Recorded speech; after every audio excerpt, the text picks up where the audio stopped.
"Stop, I'll buy the teenage girl, she saved my life." That's what the mountain man shouted at the auction block. But he'd never met her before in his life. The grizzled hermit had gold and ghosts in his past, and something about her desperate eyes made him remember promises he'd broken. She wasn't just any girl being sold for debt. She carried papers that could destroy the men who put her there. The auction hammer falls, the money changes hands. But freedom? That's just the beginning. When his lie becomes their only truth and her secrets threaten an empire built on stolen land, who survives when the powerful decide some truths are worth killing for? Every story brings us a little closer together. Before we dive in, drop a comment with where you're tuning in from. It's a joy to see how far this family of listeners reaches. The late afternoon sun cast long shadows across the dusty street of Fort Collins as Jeremiah "Bear" McKinnon guided his horse toward the general store. The steady clip-clop of hooves against hard-packed earth competed with an unsettling commotion up ahead. A crowd had gathered in the town square, their jeers and crude laughter setting Bear's teeth on edge. He'd chosen this time deliberately, hoping to avoid people while restocking his supplies. 12 years of living in the mountains had taught him to value solitude. But something about the crowd's ugly mood pulled him forward, duty warring with his desire to turn away. The creaking boards of his saddle accompanied each step as he drew closer. Through gaps in the crowd, he caught glimpses of what held their attention: an auction block. Bear's stomach clenched. He'd seen enough sales during the war to recognize that particular wooden platform, weathered and stained with the tears of the desperate. "Next up," a voice rang out, dripping with false authority, "we have here a fine specimen, young, strong, suitable for all manner of work." Bear's horse nickered nervously as they approached the edge of the crowd. He rose slightly in his stirrups, using his considerable height to see over the heads of the townspeople. What he saw made his blood run cold. A young woman stood on the platform, her wrists bound with rough rope. Her dark hair fell in tangled waves past her shoulders, and though her dress was threadbare, she held herself with quiet dignity. But it was her eyes that caught and held Bear's attention, eyes that spoke of both terror and defiance. "Half-breed girl," someone in the crowd called out, "probably wild as a mountain cat." The auctioneer, a well-dressed man Bear recognized as Indian Agent Harlan Briggs, smiled thinly. Now, gentlemen. This one's father was Irish, making her practically civilized, though her mother's people." He let the words trail off suggestively, earning more cruel laughter. Bear's hands tightened on his reins. He knew Briggs by reputation, a man who wrapped corruption in layers of bureaucratic paperwork, who used his position to prey on those he was meant to protect. "The girl's father left considerable debts," Briggs continued, adjusting his silk vest with manicured fingers. "Services rendered must be paid for, after all." Bidding starts at $50. The young woman, barely more than a girl really, swept her gaze across the crowd. When her eyes met Bear's, time seemed to stop. In that moment, he was transported back 12 years, to the aftermath of Sand Creek.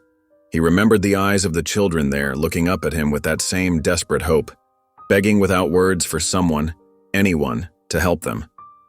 He'd failed them then. Following orders, he'd stood by as atrocities unfolded. The memory of his inaction had driven him into the mountains, seeking solitude as penance for his cowardice.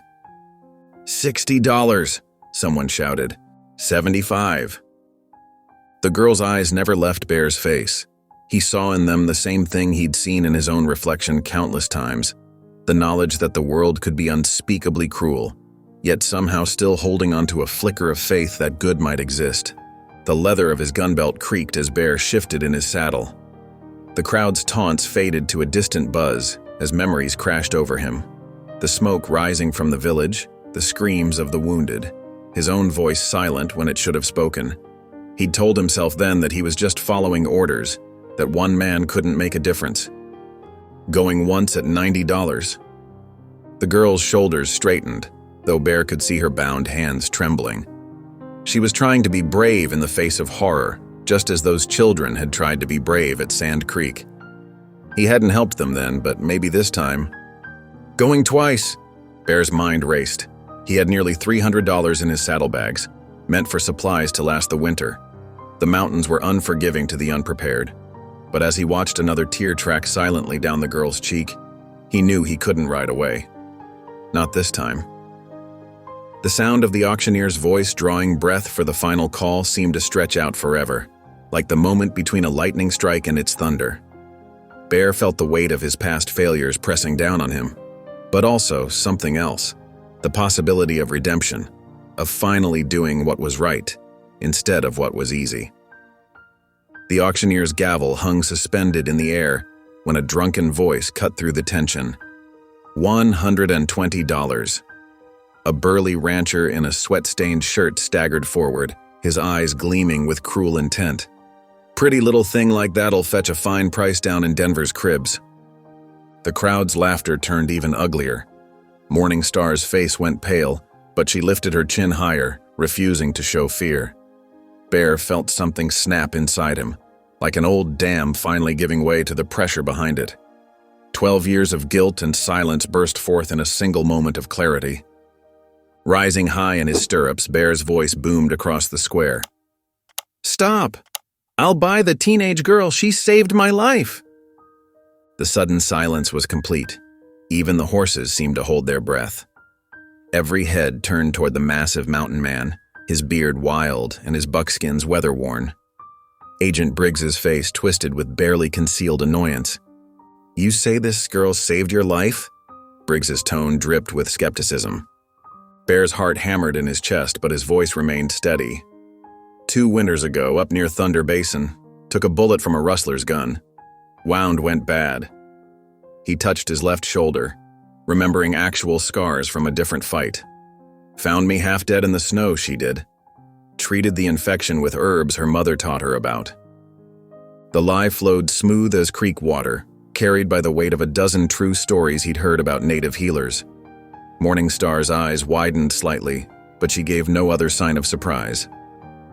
$200 in gold, Bear declared, reaching for his saddlebags. "That's my bid."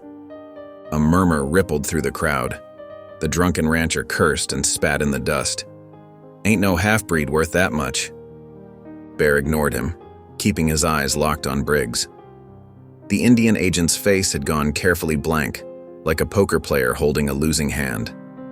Bear knew that look, the calculations of a man wondering if the profit was worth the trouble. With deliberate movements, Bear pulled out a leather pouch and counted out 10 $20 gold pieces. The afternoon sun caught each coin as it clinked onto the wooden platform. His entire life savings, meant for winter supplies, tools, and ammunition. The price of redemption, it seemed, was exactly $200. "Sold," Briggs announced flatly, unable to find a legal reason to refuse such a sum. He snatched up the coins before turning to Morningstar with a mocking bow. "Your debt is cleared, girl." Bear dismounted, his boots raising small clouds of dust. The crowd parted before him as he approached the auction block. Standing close now, he could see Morningstar trembling slightly, uncertainty warring with hope in her eyes. With careful movements, Bear drew his knife. A few people gasped, but he simply cut the ropes binding her wrists. The rough hemp fell away, revealing angry red marks on her skin. "You're free," Bear declared loud enough for everyone to hear. "No debt, no obligation. Free to go wherever you choose." The crowd erupted in confused whispers. Briggs's face darkened with fury, but the payment had been made and witnessed. The law, for once, stood on the side of justice. "Madman," someone muttered, "throwing away good money on an Indian." "Mountain folk," another voice answered. "Too much time alone makes them strange in the head." One by one, the townspeople began to drift away, their entertainment concluded.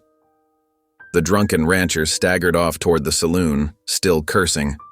Agent Briggs gathered his papers with sharp, angry movements, his plans for profit thoroughly disrupted. Bear stood quietly, a solid presence between Morningstar and anyone who might wish her harm. He didn't speak again until the square had nearly emptied, leaving only the long shadows of late afternoon and the settling dust of the dispersing crowd. The square had emptied, leaving Bear and Morningstar standing in the lengthening shadows of late afternoon. She studied him with eyes that held both wariness and calculation, not the helpless gratitude he might have expected. "I speak English perfectly well, Mr. McKinnon," she said, her voice clear and educated. "And I never treated your wound in Thunder Basin or anywhere else." Bear's shoulders tensed. He hadn't expected such directness. "No, you didn't. Yet you spent $200 to free me. Why?" The question hung between them like smoke. Bear shifted uncomfortably, unused to explaining himself. "Seemed the right thing to do," he finally muttered. Morningstar's lips curved in a small, knowing smile. "The right thing, yes. Like my father always said, there are still good men in this world if you look hard enough." She glanced around the empty square before continuing in a lower voice. "But Agent Briggs is not one of them. That debt he claimed my father owed, it was manufactured, like all his schemes." Bear nodded slowly. He'd seen enough of frontier bureaucrats to recognize the type. Man like that probably has a lot of schemes. "More than you know." Morningstar reached into the folds of her dress and withdrew a packet of papers, carefully wrapped in oilskin. "My father was no fool. He kept records, detailed accounts of every transaction with the Indian Agency. Briggs has been systematically cheating my mother's people for years, stealing land through fraudulent debts, selling supplies meant for the reservation, pocketing government payments." Bear's jaw tightened. The familiar weight of responsibility settled across his shoulders. Unwanted, but undeniable. "Those papers prove it?" "They prove everything, including that Briggs owes the tribe money, not the other way around." Her fingers gripped the packet tighter. "My father was taking these to the territorial capital when he died. They said it was a hunting accident." "Reckon it wasn't," Bear said quietly. "No." Morningstar's voice held old grief and newer anger. "I need to finish what he started. These papers must reach the territorial governor's office, but Briggs knows I have them. That's why he tried to sell me off, to stop me from exposing him." Bear took a step back, already shaking his head. "Listen, miss, I did what needed doing here, but I ain't looking to get tangled in government business. Those problems belong to civilization, and I left civilization behind a long time ago." "You left it behind because of Sand Creek, didn't you?" The words hit him like a physical blow. Bear's hands clenched involuntarily. "How did you—" "My father mentioned a Union Army scout who witnessed the aftermath, a man who carried the guilt of not stopping it, not reporting it, a man who went into the mountains rather than face what happened." Her eyes held his, unflinching. "A man they called Bear." The old shame rose up like bile in his throat. Bear turned away, unable to meet her gaze. That was another life. Morningstar stepped closer. "Help me stop another massacre, one that happens slowly, with papers and lies instead of bullets. These people trust Briggs because he wears a government badge. They don't understand the white man's laws well enough to fight back legally, but my father did, and so do I." Bear closed his eyes, fighting the pull of her words. When he opened them again, his decision was made. Reaching into his saddlebags, he pulled out a small leather purse, his emergency funds, barely $20 in mixed coins. "Take my horse," he said gruffly, pressing the purse into her hand. "And this money. It ain't much, but it'll help you reach the capital. The mare's steady and sure-footed. She'll serve you well." "You're just going to walk away?" Morningstar's voice held more disappointment than accusation. "Already done more than I meant to?" Bear adjusted his rifle strap, preparing for a long walk back to his cabin. "Good luck with your fight, miss. Hope you win it." The crunch of boots on gravel made Bear turn. Reverend Thomas Whitmore hurried toward them, his usually composed face tight with worry. The preacher's black coat flapped in the wind as he crossed the square. "Thank the Lord I found you both," Whitmore said, catching his breath. "You need to leave, now." Bear's hand instinctively moved to his rifle. "What's happened?" "Briggs has been busy." Whitmore glanced over his shoulder before continuing in a lower voice. "He's convinced the cavalry commander that Morningstar stole important government documents. They're sending a patrol to arrest her and anyone who helped her escape." Morningstar's fingers tightened on the oilskin packet. "These papers belong to my father. They prove Briggs is the real thief." "That's not all." Whitmore said grimly. Briggs has put out word among some of the more desperate elements in the territory. There's a reward for bringing in the troublemaking half-breed alive. $500. Bear cursed under his breath. He knew the type of men who would hunt a woman for that kind of money. How long? The cavalry patrol left Fort Morgan an hour ago. The bounty hunters. Whitmore shook his head. They could already be on their way. A drum of hoofbeats drew their attention. From the east end of town, a small band of mounted warriors approached. Their leader, a dignified elder with silver braids and a face carved by years of wisdom, rode slightly ahead. Morningstar's posture straightened. "Grandfather," she said softly. Chief Standing Bear dismounted with the fluid grace of a much younger man. His eyes took in the scene, his granddaughter, the mountain man, the preacher, before settling on Morningstar. "Little dear," he said in English, using her childhood name. "Word reached us of Briggs's actions. We have come to take you to safety." Morningstar shook her head. "I cannot go, grandfather. Not yet. These papers prove what Briggs has done, not just to our family, but to all our people. If I run now, he wins. He will keep stealing from other families, using white man's laws to take what is not his." Standing Bear's weathered face showed the conflict in his heart. "Your father died trying to expose this man's crimes. I cannot lose you too. My father taught me that justice is worth fighting for," Morningstar said. "He also taught me that there are good people among the whites who will help if we show them the truth." She gestured to Bear and Whitmore. He was right. The chief studied Bear with penetrating eyes. "You are the one they call Bear McKinnon? The scout who saw Sand Creek?" Bear met his gaze steadily. "I am." "And now you help my granddaughter?" "I dot." Bear hesitated, caught between his instinct to flee and the weight of 3 generations' eyes upon him. Morningstar's determination to finish her father's work, the chief's desperate need to protect his family, the memory of children's faces at Sand Creek when he had chosen to walk away. "I aim to try." Standing Bear nodded slowly. "Then we face a difficult choice. My heart says to take my granddaughter far from here, where Briggs cannot reach her. But if we run, we admit defeat. More of our people will suffer." He turned to his warriors, speaking in their native tongue. They responded with grave nods. "My men remind me that a chief must think of all his people," Standing Bear said. "If we move against Briggs with weapons, the army will destroy us. But if we can prove his crimes in the white man's courts—" He touched the papers Morningstar held. "Perhaps there is another way to fight." Whitmore stepped forward. "The territorial governor is a fair man. If we can get those documents to him, he will act. I stake my reputation on it." "Then we must decide quickly," Bear said, his tactical mind already working.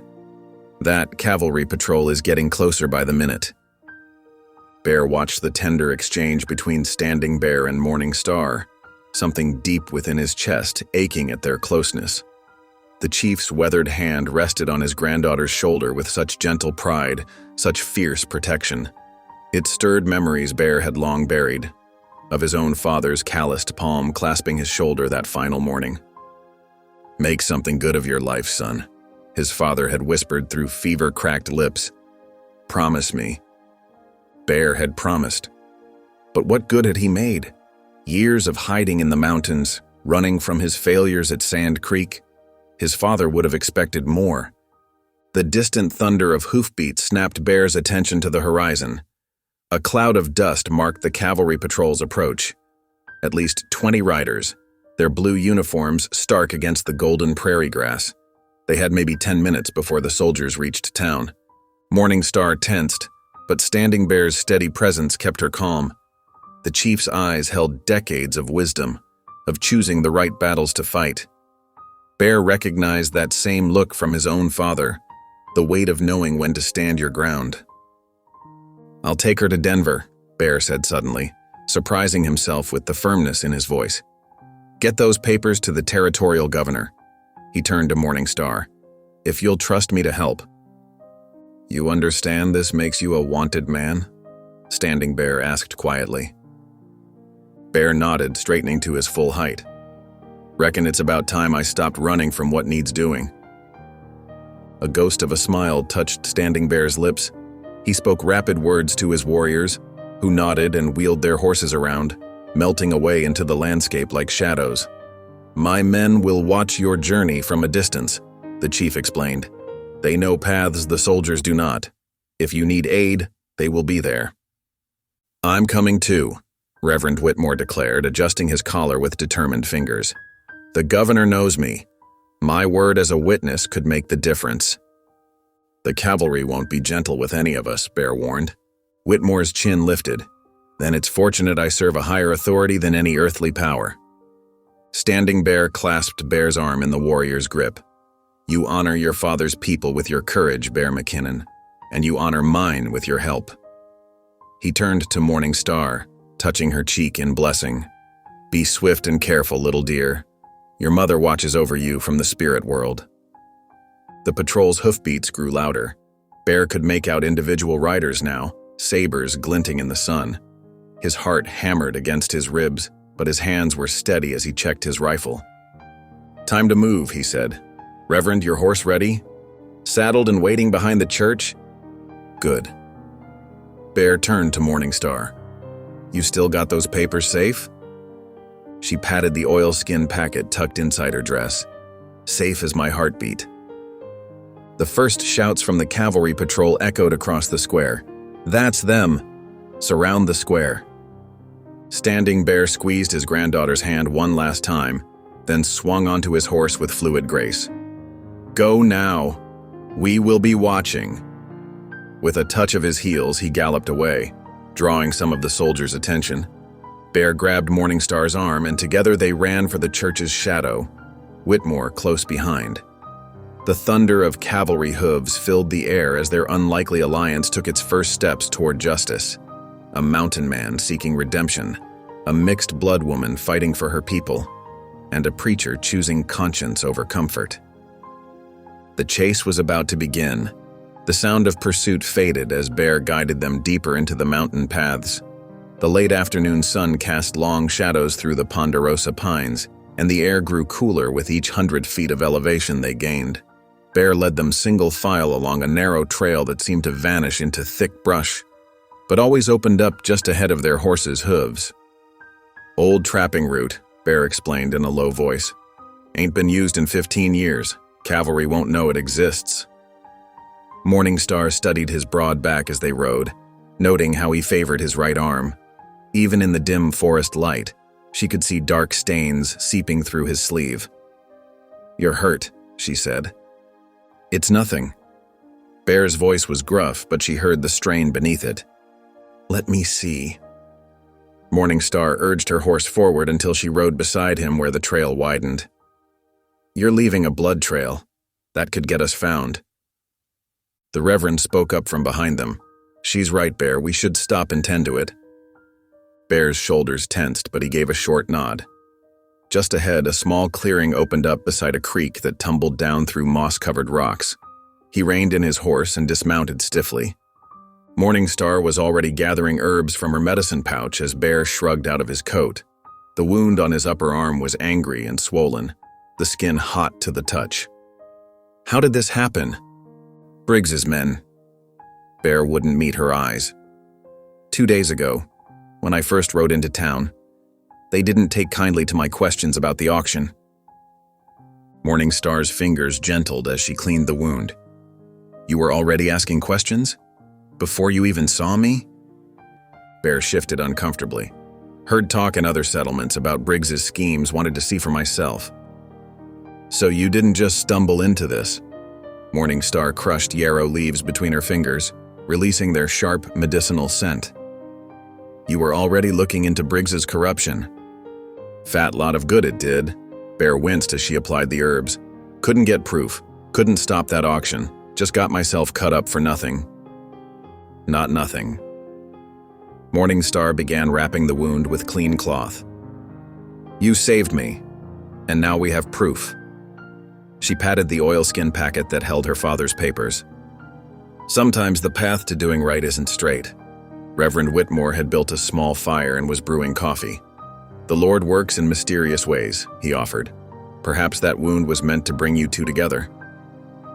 Bear snorted, but Morningstar saw something flicker in his eyes, a crack in the wall of guilt and isolation he'd built around himself.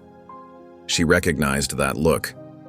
She'd seen it in her own reflection often enough in the years after her father died. "There," she said, tying off the bandage. "Keep it clean and the yarrow will help fight the infection. Just like I did before, right?" She gave him a knowing smile, referencing his lie at the auction. Bear actually chuckled, a rusty sound as if long unused. "Reckon you did at that, making an honest man of me after all." "You were already honest," Morningstar said quietly. "Just lost your way for a while." Bear looked at her then, really looked at her, and she saw the weight of Sand Creek in his eyes, the horror he'd witnessed there, the shame of his silence afterward.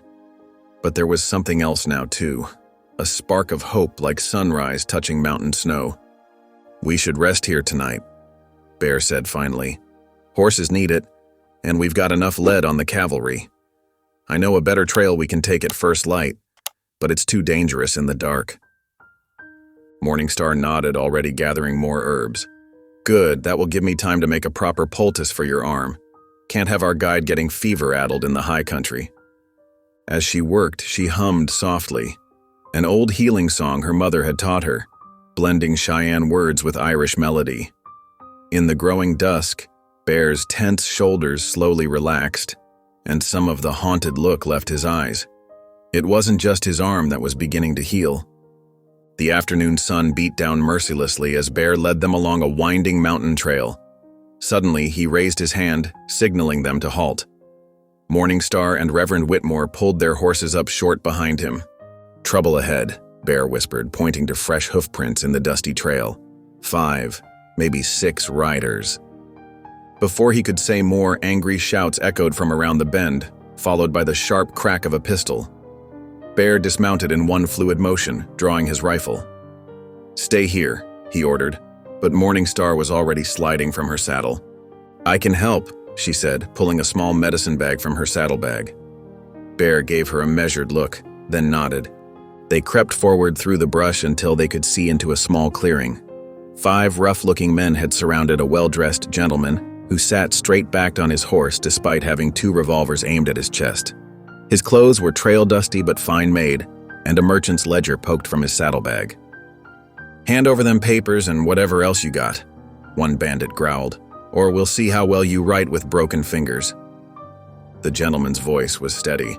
"I've already explained that these documents are worthless to you. They're merely business records." "Let us decide what's worthless," another bandit sneered, reaching for the saddlebag. Bear's rifle cracked like thunder. The reaching bandit's hat flew off and he stumbled backward with a yelp. "Next one goes between somebody's eyes," Bear called out, his voice carrying clear authority. "Back away from the gentleman!" The bandits' heads whipped around, trying to spot their hidden attacker. Morningstar used their distraction to slip through the brush to the gentleman's horse. She touched his leg gently, and when he looked down, she pressed a finger to her lips. "You're surrounded," Bear continued. "My friends have rifles on you from 3 directions. Might be you can shoot the gentleman before we drop you, but you won't live to spend what you steal." The bandit leader licked his lips nervously. "Now hold on, we was just leaving," Bear finished. "Right now. Leave your guns on the ground." There was a tense moment before the leader nodded. "Do like he says, boys." They set their weapons down slowly. "Now mount up and ride east. Don't stop till sundown." The bandits scrambled onto their horses and galloped away. Bear emerged from cover, rifle still ready, while Morningstar helped the gentleman dismount on shaking legs. "I am most grateful," the man said, straightening his vest. "Samuel Cartwright at your service." His refined accent marked him as Eastern educated, but there was a weary kindness in his eyes. "Jeremiah McKinnon," Bear replied, "though most folks call me Bear." He gestured to Morningstar and the approaching Reverend, "my traveling companions." "A fortunate meeting indeed," Reverend Whitmore said. "We're making camp soon. Perhaps you'd care to join us, Mr. Cartwright? Safety in numbers on these trails." Samuel hesitated, studying their unusual group: the mountain man, the mixed blood girl, and the frontier preacher. Then he smiled. I would be honored. Later, around the evening fire, Samuel shared coffee from his supplies while telling his story. I was a judge in the territorial court, he explained, until I could no longer stomach the corruption I saw daily. My dear Margaret. His voice caught. She always said we had a duty to fight injustice, but after she died of consumption last winter, I lost my way, resigned my position, sold everything. I was headed to California to start fresh when your paths crossed mine. Morning Star handed him a cup of willow bark tea. Sometimes the greatest pain can lead us to our true purpose, she said softly. My father used to say that grief is like a mountain stream. It can either wear you down to nothing or it can carve new channels for life to flow. Samuel's hands trembled slightly on the cup. Your father sounds like a wise man. He was, Morning Star said. Irish father, Cheyenne mother. He taught me to bridge worlds. She touched the papers in her bag. That's why we're traveling to Denver, to right a wrong and protect my people. As Morning Star explained their mission, Samuel's legal mind engaged. His eyes brightened with purpose for the first time since his wife's death. Bear watched the change come over him, recognizing another lost soul finding its way back to the light. Your evidence against Briggs, Samuel said thoughtfully, combined with my knowledge of territorial law and court procedures. He straightened. Perhaps this meeting truly was providential. If you'll have me, I'd like to help. Bear and Morning Star exchanged glances. They had gained more than just another traveler. They had found an ally who could help them navigate the very system they needed to change. Thunder rumbled in the distance as Bear led the group toward an abandoned Spanish mission he'd spotted from the ridgeline. The adobe walls stood weathered but strong against the darkening sky, offering shelter from the approaching storm. Looks like no one's been here in years, Samuel observed, helping Morning Star down from her horse. Dust and fallen leaves coated the mission's worn wooden steps. Reverend Whitmore ran a hand along the old bell tower. These missions were built to last. The faithful who constructed this place knew their craft well. Inside, Bear checked each room while Morning Star lit a small oil lamp from her saddlebag. The flickering light revealed faded religious paintings on the walls and rough wooden benches arranged in rows. Their footsteps echoed in the empty sanctuary. We can bed down here for the night, Bear said, returning from his inspection. Storm's coming fast. They settled in, spreading bedrolls on the floor near the altar where the roof looked soundest. Samuel started a small fire in a cleared space using fallen timber, careful to keep the smoke minimal. While the men tended to the horses, Morning Star took the opportunity to examine her father's leather document case more thoroughly. She'd been carrying it close since their escape, but hadn't had a chance to study its contents fully. The lamp cast a warm glow as she carefully removed each paper, reading by the light of the fire. Her father's neat handwriting filled page after page with records of transactions, letters, and legal documents, but something about the case's weight had been nagging at her. Running her fingers along the inside, she found what she'd suspected, a hidden pocket sewn into the leather. With trembling hands, she worked loose the stitching and extracted several folded papers. Samuel returned just as she was unfolding them. What have you found? He asked, noting her intense expression. Letters, Morning Star said softly, between Briggs and someone named Harrison Caldwell. Her eyes widened as she read further. Mr. Cartwright, you were a judge. What's the Western Railroad Development Syndicate? Samuel sat down beside her, adjusting his spectacles as he examined the papers. A powerful consortium of railroad investors and land speculators. They've been buying up property all through the territory. His face darkened as he read. Good Lord. Bear and Reverend Whitmore joined them as Samuel explained what the documents revealed. Briggs isn't just a corrupt Indian agent working alone. He's part of an organized scheme. The syndicate identifies valuable land along planned railroad routes, then uses agents like Briggs to force sales through manufactured debts. My father was keeping records, Morning Star said, voice tight with emotion. That's why Briggs wanted these papers so badly. there's more, Samuel continued grimly. These letters mention territorial officials by name, judges, legislators, even the governor's office. They're all taking bribes to look the other way. Thunder crashed outside as Bear studied the documents. This goes beyond just cheating your people, Morningstar. With this kind of proof, they'll kill to keep it quiet, she finished. Now we know why Briggs was so desperate to stop us from reaching Denver. Reverend Whitmore shook his head sadly.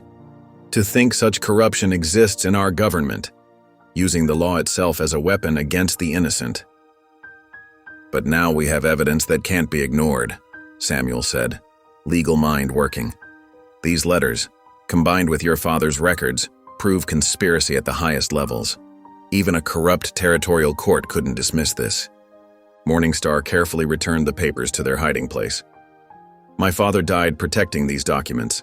He knew the truth had to come out, no matter the cost. And it will, Bear promised, his weathered face set with determination. We'll make sure of that.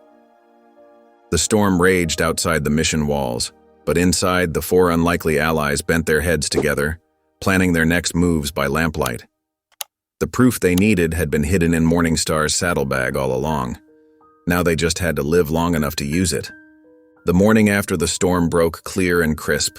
As they rode through the mountain passes, the weight of their discoveries hung heavy in the air. The group traveled in silence, each lost in their own thoughts until they made camp near a sheltered meadow as the sun began to set. Around the small campfire, Morningstar noticed Bear staring into the flames, his face haunted by memories she'd glimpsed before. She settled beside him, offering a cup of coffee. The look in your eyes when you first saw me at the auction, she said softly. You were seeing something else, weren't you? Bear's hands tightened around the tin cup. Sand Creek, he said, the words coming rough and painful. I was there, after, Union Army Scout. We heard the shots, but by the time we arrived... He trailed off, the firelight reflecting unshed tears in his eyes. The children, Morningstar finished gently. You saw their faces. Helpless, terrified, just like you were on that auction block. Bear's voice grew hoarse. I did nothing then. Followed orders. Kept quiet. Been running from it ever since, hiding in the mountains like a coward. And yet today you ride toward danger, not away from it, Morningstar observed. Perhaps running wasn't cowardice, but grief, needing time to heal. Across the fire, Reverend Whitmore leaned forward. The Lord works in mysterious ways. Sometimes our greatest wounds become the path to our calling. Calling? Bear scoffed. I lost my faith that day at Sand Creek. Faith isn't just about churches and sermons, Morningstar said. My father taught me it's about listening to the voice of truth in your heart. When you saw me at the auction, you listened to that voice. Whitmore nodded slowly. I've spent years preaching from pulpits speaking of God's justice, but watching you act on it, Bear, that's taught me more about true faith than all my seminary training. She's right, Samuel added, gesturing to Morningstar. Look at how she faces this danger with such grace. Not because she doesn't feel fear, but because she believes in something greater than fear. Morningstar smiled at the merchant. And you, Mr. Cartwright? What do you believe in now? Samuel was quiet for a moment. After Sarah died, I believed only in ledgers and contracts, safe things that couldn't hurt me. He looked around at his companions. But riding with you all, protecting these documents that could help so many families, I'm starting to remember there are things worth risking everything for. My grandfather says that when we protect others, we heal ourselves, Morningstar said. Bear, you couldn't save those children at Sand Creek, but by standing up now, you honor their memory. Bear studied her face in the firelight. Your father raised you well. He taught me that running from injustice only feeds it, she replied. Like a wolf. Turn your back and it grows bolder. Face it, and it must decide whether to flee or fight fair. Whitmore stirred the fire thoughtfully. When I first came to the territory, I thought I'd bring God's word to the frontier. Instead, I'm learning what it truly means to live it through all of you. Samuel nodded. We each came here carrying different wounds, but perhaps together, We're finding healing neither of us expected." As night settled over the camp, the tension that had separated them began to ease. Bear shared stories of the mountains, teaching Morning Star to read the stars as her people did. Whitmore spoke of his crisis of faith and how their journey had renewed his sense of purpose. Samuel revealed more about his beloved Sarah and how helping their cause had given him reason to engage with life again. They were no longer just unlikely allies thrown together by circumstance, but a family forged by shared purpose and growing trust. Each had something to teach the others, and each had wounds that could only heal through the balm of friendship and understanding. The morning sun glinted off Denver's brick buildings as Bear, Morning Star, Reverend Whitmore, and Samuel approached the territorial governor's mansion. Their horses' hooves clattered against the cobblestones, drawing curious stares from well-dressed passers-by. After 2 weeks of hard riding and close calls, they had finally reached their destination. Morning Star sat tall in her saddle, her father's leather document case clutched tightly to her chest. Bear rode beside her, his weathered face set with determination. Though he had avoided cities for years, there was no hesitation in his bearing now. "Remember," Reverend Whitmore said quietly as they dismounted, "let me speak first. Governor Evans knows me from my mission work." The mansion's entrance hall felt impossibly grand after their time on the trail. Their boots left dusty prints on the polished floor as a clerk led them to the governor's study. Morning Star's heart pounded, but she kept her chin high, just as her father had taught her. Governor Evans looked up from his desk, his eyebrows rising at the unusual group before him. "Reverend Whitmore? This is unexpected." "Governor," Whitmore stepped forward, "we bring evidence of serious corruption within the Indian Agency. These good people have risked their lives to bring you the truth." The governor's expression sharpened with interest. He gestured to the chairs before his desk. "Please sit. Tell me everything." For the next hour, they took turns explaining the situation. Morning Star presented her father's papers with steady hands, pointing out the discrepancies in Briggs's records. Samuel added his merchant's expertise, demonstrating how the numbers had been falsified. Bear described the auction and the cavalry pursuit, while Reverend Whitmore testified to everything he had witnessed. Governor Evans studied the documents intently, his frown deepening as he read. "This is extremely troubling," he said finally. "Agent Briggs has presented himself as a model of efficiency, but these records clearly show systematic fraud." He looked up at Morning Star. "Young lady, your father was very thorough in his documentation. You've done a great service bringing this to light. Will you help us stop him?" Morning Star asked directly. "My people are suffering because of his schemes." The governor nodded firmly. "I'll dispatch investigators immediately. Agent Briggs will be suspended pending a full investigation, and I'll send word to the cavalry to cease any pursuit of your group." He turned to Bear. "Mr. McKinnon, I'm impressed by your tracking skills and judgment. We need more men like you working for the territory." Bear shifted uncomfortably in his chair. "I'm not much for government work, sir." "Consider it," the governor pressed. "We need scouts who understand both settlers and native peoples, men with the courage to stand up for what's right. The position comes with a badge and the authority to investigate complaints like these in the future." Morning Star touched Bear's arm gently. "You could help other families avoid what happened to mine." The governor continued. "As for your people, Miss Morning Star, I give you my word they will be protected. We'll assign a new agent immediately, one who will honor our treaties properly." He stood and extended his hand to each of them in turn. "Thank you all for your bravery in bringing this to me. The territory owes you a debt of gratitude." Outside the mansion, the tension finally broke. Samuel laughed out loud, clapping Reverend Whitmore on the back. Morning Star's eyes shone with happy tears as she hugged each of her companions. Even Bear allowed himself a small smile. "We did it," Morning Star breathed. "My father's name is cleared." "And Briggs will face justice," Samuel added with satisfaction. "The Lord does provide," Reverend Whitmore said, beaming at them all. They celebrated that evening at Denver's finest hotel, courtesy of the governor. Over a proper dinner with real china and tablecloths, they toasted their success and the unlikely friendship that had brought them through their dangerous journey. Morning Star looked around the table at these men who had become her family. The merchant who had found his courage, the reverend who had rediscovered his purpose, and the mountain man who had finally stopped running from his past. Their victory felt like more than just the end of Briggs's corruption. It was a new beginning for all of them. The celebratory mood lasted barely 2 hours. As evening settled over Denver, Samuel excused himself from the hotel dining room to fetch more champagne from his room. On his way back, he overheard voices from the governor's private dining parlor where the door stood slightly ajar. "Those fools actually believe we'll investigate Briggs," a familiar voice laughed, the governor himself. "The railroad needs that land. If a few Indians have to lose their homes over some creative bookkeeping, that's progress."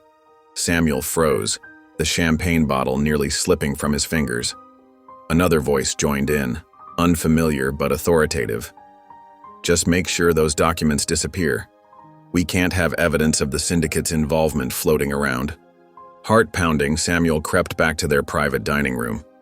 Bear noticed his ashen face immediately. "What's wrong?"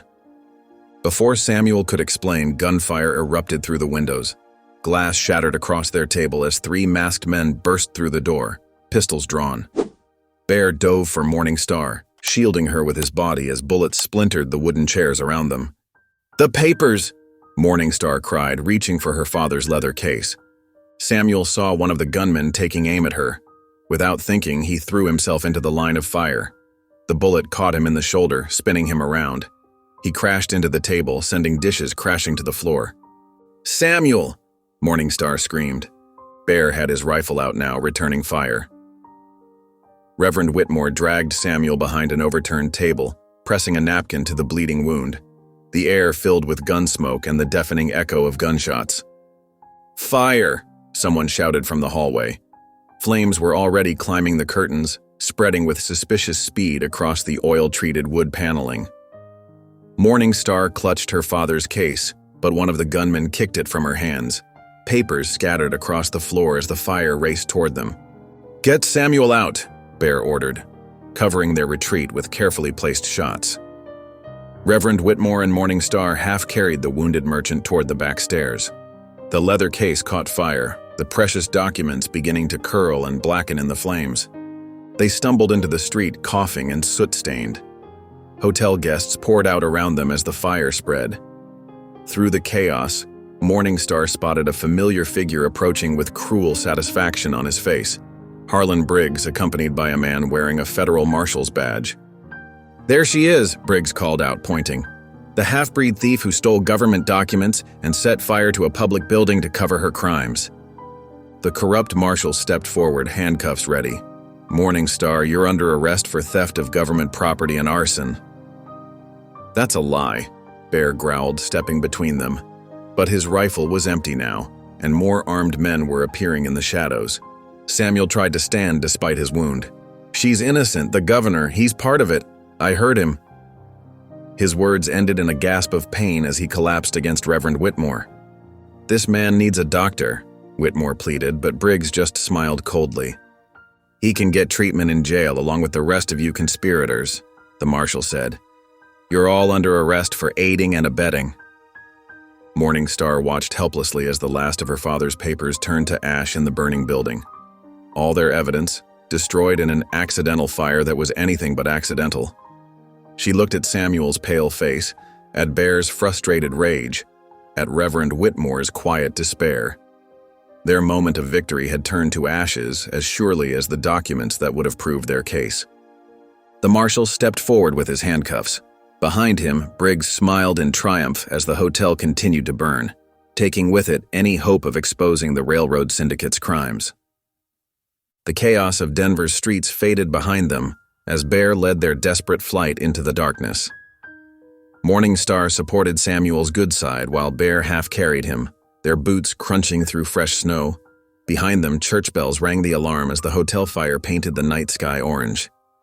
"We have to stop," Morningstar whispered urgently. "Samuel's bleeding too much." Bear knew she was right. Samuel's face had gone ghost white, his breathing shallow and ragged. They'd managed to escape in the confusion when the fire spread to neighboring buildings, but the merchant had lost a lot of blood. The image of Reverend Whitmore being led away in chains haunted Bear's thoughts.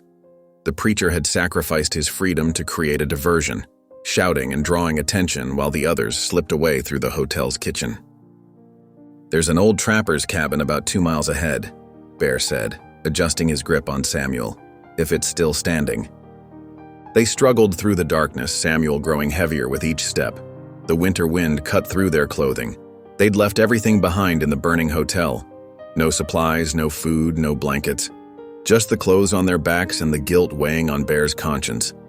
The cabin appeared as a dark shape against the stars, its roof partially collapsed, but one corner still offering shelter. Bear kicked the door open, sending rats scurrying into the shadows. Morningstar helped lower Samuel onto some musty straw while Bear worked to start a fire in the ancient hearth. "I need light," Morningstar said, her hands already probing Samuel's wound, "and something clean to bind it with." Bear tore strips from his own shirt, which Morningstar soaked in melted snow and used to clean away the blood. Samuel groaned, his skin burning with fever. "The bullet's still in there," Morningstar said grimly. "I need to get it out before infection sets in." Bear handed her his hunting knife, watching as she held it in the flames. Samuel grabbed Bear's arm with surprising strength. "Reverend Whitmore," Samuel gasped. "We can't leave him." "Rest easy," Bear said, though the words tasted bitter. "We'll figure something out." Morningstar worked quickly, her hands steady as she extracted the bullet. Samuel mercifully passed out partway through. When she finally sat back, exhausted, the bullet lay in her bloody palm like an accusation. "I did this," Bear said quietly, staring into the fire. "All of it. Should have just kept riding that day at the auction block. Now look at us. Samuel shot. Whitmore in jail. You both fugitives. Everything's worse because I tried to help." "No." Morningstar's voice was sharp. "Everything's worse because evil men do evil things. You tried to stop them. That's worth something." "Worth what? Your father's papers are ashes, the governor's corrupt, the law's against us, we've got nothing left to fight with." "We have the truth," Morningstar said, "and each other." She checked Samuel's bandages again. "His fever's high, but the bleeding stopped. With rest, he might survive." "Might," Bear echoed hollowly. "And then what? Can't exactly take him back to town for proper care. Can't protect you from Briggs and his men forever. Can't prove anything without those documents." Morningstar laid a gentle hand on his arm. "My father used to say that as long as one person stands for what's right, hope isn't lost. You stood up that day. You're still standing." Bear looked at her hand on his arm, then at Samuel's pale face in the firelight. The weight of responsibility pressed down on him like a physical thing. He'd failed at Sand Creek, paralyzed by orders and regulation. Now he'd tried to fight back against corruption, and it had brought nothing but pain to these good people who trusted him. The wind howled outside their shelter, carrying the distant sound of horses. Pursuit would begin at first light. They were fugitives now, with a gravely wounded man, and winter closing in. Bear had never felt more lost. The old trapper's cabin groaned against the winter wind as Samuel's fever climbed higher. Morningstar pressed a snow-dampened cloth to his forehead, her lips moving in silent prayer. Bear stood at the broken window, rifle ready, watching the pre-dawn darkness for signs of pursuit. "His breathing's getting worse," Morningstar said softly. She lifted Samuel's bandage, revealing angry red flesh around the wound. "The infection's spreading." Bear turned from his vigil, his heart heavy at the sight of Samuel's ashen face. The merchant who had joined their cause with such courage now lay fighting for his life on a bed of musty straw. Sweat beaded on Samuel's brow despite the bitter cold, and his breathing came in shallow gasps. "I've seen men survive worse," Bear said, though his voice lacked conviction. He'd also seen men die from less. Morningstar reached into a pouch at her belt, the one thing she'd managed to keep during their escape. She pulled out some dried herbs, crushing them between her fingers. "These might help fight the fever, but..." She trailed off, her usual certainty wavering. "But what?" "But sometimes the greatest battle isn't with the wound itself. It's with the spirit's will to keep fighting." She mixed the herbs with melted snow, creating a paste that she spread carefully around Samuel's wound. Among my mother's people, we believe that when someone is this close to walking the spirit path, they must choose to stay. Bear watched her work, remembering how she'd treated his own wound during their journey, making his auction day lie into truth. What makes them choose to stay? Hope, she said simply. The belief that there's something worth fighting for.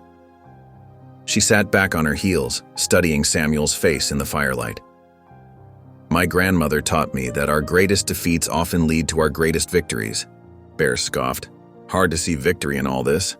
That's because you're looking with eyes clouded by guilt. Morningstar's voice was gentle but firm. My grandmother said that when everything is stripped away, we finally see what truly matters, like a prairie fire that burns away the dead grass to reveal the strong roots beneath. Samuel stirred restlessly, mumbling in his fever. Morningstar soothed him with quiet words, while Bear paced the cabin's confines, her words stirring something in his memory, his father's voice on his deathbed, making Bear promise to make something good of his life. At Sand Creek, Bear said suddenly, the words surprising him. I followed orders. Stayed silent. Let evil happen because fighting it seemed impossible. He gripped his rifle tighter. Now I tried fighting, and look where it got us. You're still thinking like a soldier, Morningstar said, counting victories and defeats like battles won or lost. She reached for more snow to cool Samuel's fever. My people have faced defeat after defeat, but we survive because we understand that true victory isn't about winning or losing. It's about remaining true to what's right, no matter the cost. Samuel's breathing hitched, then steadied. Morningstar smiled slightly. See? He heard that. Deep inside, he knows we're still fighting for something worth living for. Bear moved back to the window, but this time he saw more than just darkness. He saw Morningstar's unwavering faith despite everything she'd lost. He saw Samuel's courage in taking a bullet to protect her. He saw Reverend Whitmore choosing prison rather than standing silent before injustice. Your grandmother, Bear said quietly. She sounds like a wise woman. She was. She died defending our winter camp from raiders. But her last words to me were about hope. That as long as one person remembers the old teachings about honor and truth, our people would never truly be defeated. Samuel's breathing grew stronger, more regular. The fever still burned, but something had shifted. Morningstar nodded in satisfaction. He's choosing to stay, she said, because somehow, even in his fever, he knows we still have work to do. Bear felt something spark in his chest. Not quite hope, but it's beginning. Like the first light of dawn after the darkest night. Reckon your grandmother would say this defeat is teaching us something? Yes, Morningstar said, her eyes bright in the fading firelight. It's teaching us that the truth is stronger than any lies, and that 3 people who choose to stand together are more powerful than all the corrupt governors in the territory. A shadow moved outside the cabin. Bear raised his rifle, but Morningstar touched his arm. Wait, she whispered. I know that signal. 3 soft owl hoots echoed through the darkness, followed by a wolf's call. Morningstar smiled. It's grandfather. Bear kept his rifle ready as he cracked open the cabin door. Chief Standing Bear's tall figure emerged from the shadows, accompanied by 2 warriors. The chief's weathered face showed both worry and hope as he embraced his granddaughter. The spirits guided us to you, Standing Bear said in English, his eyes taking in Samuel's condition. And not a moment too soon. We bring medicine and news. One of the warriors produced a leather pouch filled with healing herbs. Morningstar immediately began preparing them while Standing Bear settled near the fire. His face glowed in the firelight as he spoke. Reverend Whitmore is alive and well in the Denver jail, he began. Bear leaned forward intently. The white preacher is clever. He has made friends with others who fight corruption. A newspaper man who prints truth and a judge who still believes in justice. They share a cell block and spend their days gathering stories. Stories? Bear asked. Yes. Stories from other prisoners, settlers and traders who were cheated by Briggs, just like Morningstar's father. The judge writes everything down, making it legal testimony. The newspaperman knows how to get messages out through the prison guards. Morningstar paused in her work with the herbs. What kind of messages? Standing Bear's eyes gleamed. Letters to powerful societies in the East, people who claim to care about Indians and justice. The Reverend knows these groups. He writes to them about the corruption here, about how Briggs and his friends steal from both white and Indian alike. Bear scratched his beard thoughtfully. So even in jail, the Reverend's still fighting. Yes, Standing Bear nodded. And he is not alone. Every day, more people in the jail learn of his mission and add their stories to the testimony. The truth grows stronger, like a river fed by many streams. Samuel stirred on his makeshift bed, his eyes clearer than they had been in days. The herbal poultice Morningstar had applied was working. The angry red around his wound had faded to pink. He pushed himself up against the cabin wall, his Harvard-educated diction precise despite his weakness. "There's something I need to tell you all," he said, his voice gaining strength. "I haven't been entirely forthcoming about who I am." Bear moved closer while Morningstar paused in grinding herbs. Chief Standing Bear watched with quiet intensity from his place by the fire. "I'm not just a failed merchant," Samuel continued, running a hand through his graying hair. "Until 6 months ago, I was Territorial Judge Samuel Cartwright." Bear's eyebrows shot up. "A judge?" "Yes. I served 3 years before I couldn't stomach it anymore. The corruption runs deep, but..." Samuel's eyes took on a determined gleam. "I know every crack in the system, every procedure, every appeal route, and most importantly, I know who can't be bought." Morningstar knelt beside him. "Who?" "Federal Circuit Judge Harrison.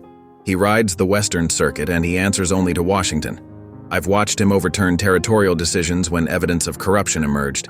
He's due in Denver next month." Samuel's voice strengthened further. "I resigned rather than be part of the corrupt system, but maybe that was the wrong choice. Maybe God put me here for exactly this moment." Chief Standing Bear nodded slowly. "The spirits often work in circles, bringing us back to where we are needed most." "With my legal knowledge," Samuel said, "and Reverend Whitmore's gathered testimonies, we could build a case that even the territorial government couldn't bury. Judge Harrison would make sure of that." Bear studied the former judge with new respect. "You'd risk everything to help us? Your reputation, your future?" Samuel's smile was tired but determined. "My friend, I already lost everything that mattered when I walked away. This is my chance to make it right." Samuel spread out a rough map on the cabin's wooden table, his finger tracing a line from their location to Colorado Springs. The morning light filtered through the dusty window, casting long shadows across their faces as they gathered around. "Judge Harrison holds federal authority that supersedes territorial law," Samuel explained, his voice carrying the weight of his years on the bench. "He answers directly to Washington, not the governor or local officials." Morningstar laid out her father's remaining papers, wrinkled but legible documents that had survived the Denver fire. "These prove the pattern of fraud," she said, sorting through them with careful hands. "Combined with my own testimony about what I witnessed in Agent Briggs's office." "And the testimonies Reverend Whitmore is gathering," Bear added, his large frame casting a shadow over the table. "But Colorado Springs is crawling with Briggs's men." Chief Standing Bear stepped forward, his presence commanding attention without raising his voice. "My warriors know paths through the mountains that the white man's horses cannot follow. We will guide you safely, unseen, like smoke through the trees." Samuel nodded, his legal mind already constructing their case. 3 days. We need to time our arrival perfectly, just as court opens. Briggs won't expect us to bypass Denver entirely. Morningstar settled at the table with fresh paper and ink. "I'll prepare my testimony now.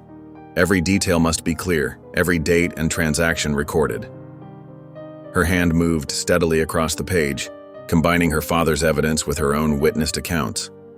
Bear watched her work, respect evident in his expression. "Your words carry the weight of 2 worlds, Morningstar.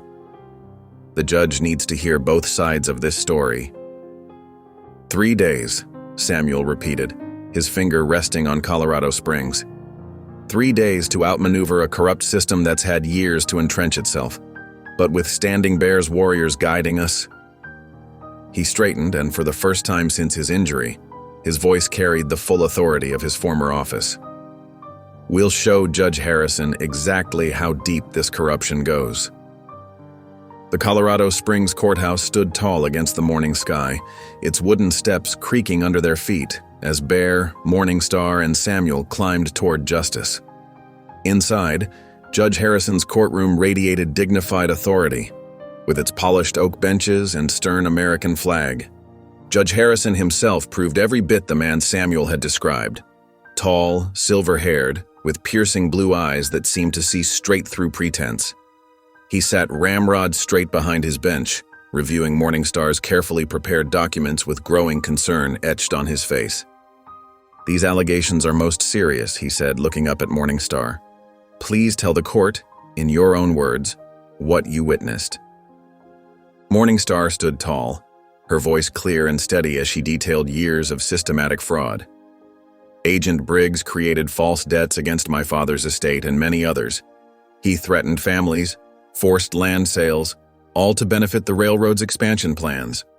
Bear's testimony followed, describing the auction and their harrowing journey. Samuel's legal expertise helped present the evidence in proper order, building an ironclad case that left no room for doubt. Judge Harrison's face darkened with each new revelation. When the final document was presented, he brought down his gavel with decisive force. "This court finds sufficient evidence to issue immediate federal warrants for the arrest of Indian agent Harlan Briggs and all named conspirators." Within hours, federal marshals rode out with warrants in hand. Briggs was found at his office, still counting his ill-gotten gains. The look of shock on his face when the marshals burst through his door would be remembered with satisfaction by witnesses for years to come.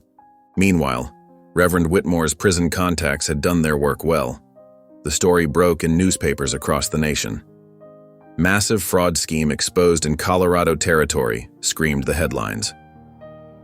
The New York Tribune ran a particularly scathing editorial about the railroad's exploitation of Native American lands. Judge Harrison's final ruling was comprehensive. Morningstar's family lands were restored in full, and the railroad company was ordered to pay substantial damages, not just to her, but to all families who had been defrauded. The territorial governor and his corrupt officials were removed from their positions in disgrace. Furthermore, Judge Harrison declared, "I am recommending immediate federal oversight of all Native American affairs in this territory. Such systematic abuse must never be allowed to happen again."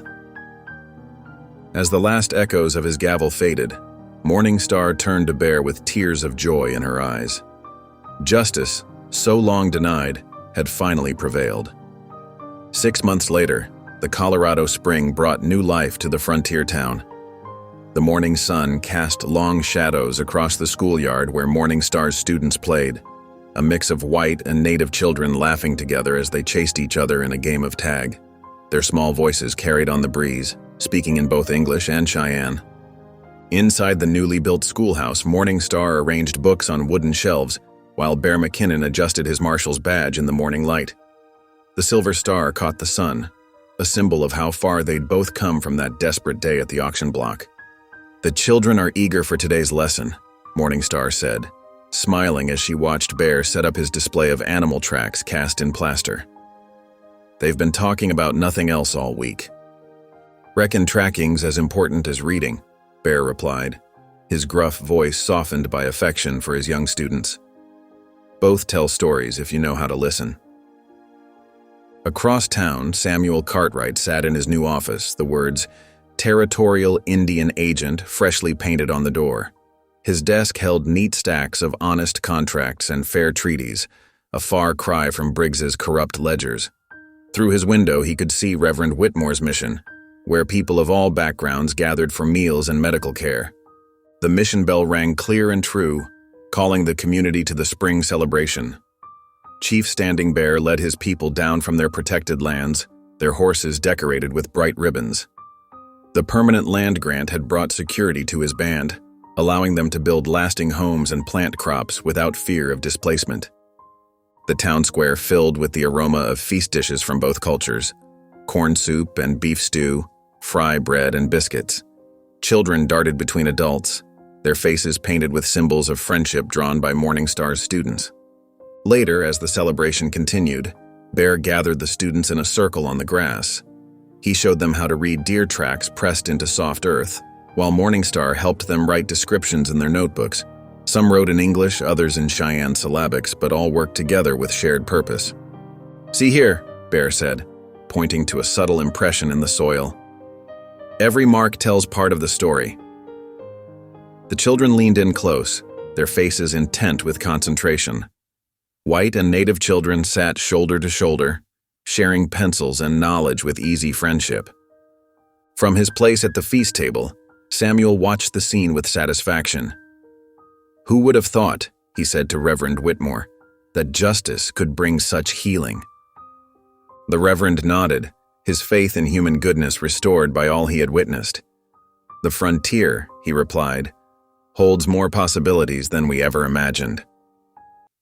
If this story made you pause, reflect, or even smile, don't forget to subscribe. I post daily, and the next story might be exactly what you need to hear.